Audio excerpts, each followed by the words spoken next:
دعا گو یہ ہیں کہ اس معاہدے میں جو کچھ بتایا گیا اگر اسی طرح امپلیمنٹ من ہوتا ہے تو گلگت بلتستان حقیقی معنیوں میں ایک معاشی انقلاب کی طرف جائے گا. لیکن اگین پھر وہی بات کروں گا, یہاں کے سٹیک ہولڈر یہاں کی عوام ہے.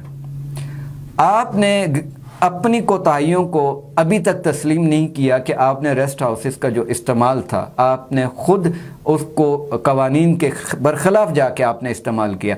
آپ نے جزا و سزا کا نظام کیوں نہیں متعارف کرایا؟ آپ نے ان بیوروکریسی اور ان پولیٹیشینز کے خلاف اقدامات کیوں نہیں اٹھائے جنہوں نے 76 سالوں سے ہمارے ریسٹ ہاؤسز کو نجی ملکیت بنا کے رکھا ہوا تھا؟